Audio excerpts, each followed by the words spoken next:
Hi guys, welcome and welcome back to my channel. Today I'm just sitting here thinking, what do I make? So let's make some roti. So right now I need you guys to grab your notepad, grab your pen, and pull up to the table, honey, because I'm about to spill the beans, okay? Making roti is not rocket science. It is so ridiculously easy, and I'm sure you guys are going to love it. The way you guys love my float bake, y'all are gonna love the recipe here to making these roti.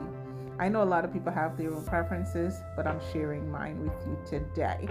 So without further ado, let's add our ingredients together. Here we have some flour, some sugar, salt, baking powder, and we are going to whisk this together. Make sure everything is really well incorporated. Now we are going to add some lukewarm water, and we are going to form a dough. Now everything that I'm using here will be in the description box.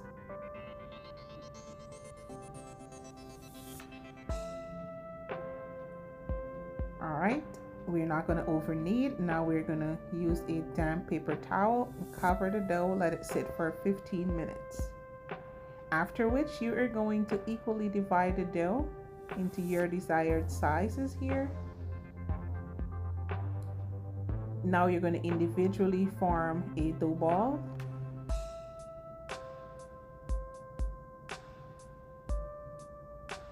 Let this sit for an additional 5 minutes. Now to a bowl, you're going to add some room temp butter and some lard. I'm using salted butter and a Crisco. After about 5 to 10 minutes, I take my dough and I roll that out. Then I'm going to add the butter and lard mixture right over the top. Then add some flour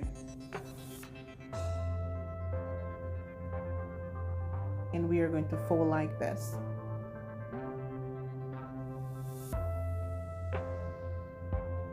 Let me move it so you can see to the other side.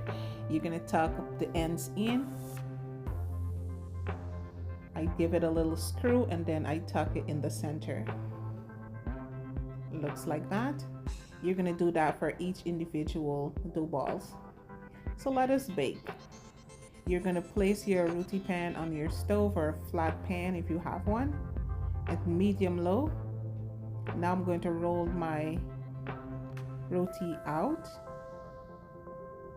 And before you add your roti to your pan, you're going to oil that pan very well. And you're going to let that cook for about 2.5 minutes on each side on really low heat. Now you're going to brush the top, then you're going to flip.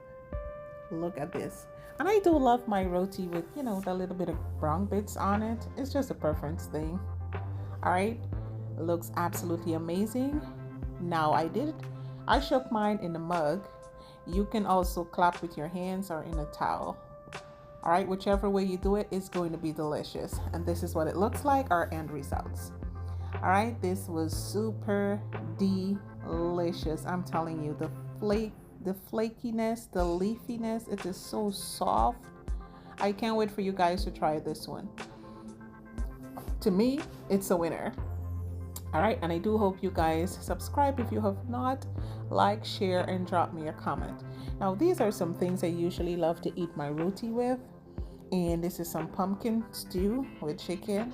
You can have it without meat, your choice. You can have all different kinds of curry with your roti, and of course, the best boulange or eggplant choka. I'll leave the link to making those in my description box.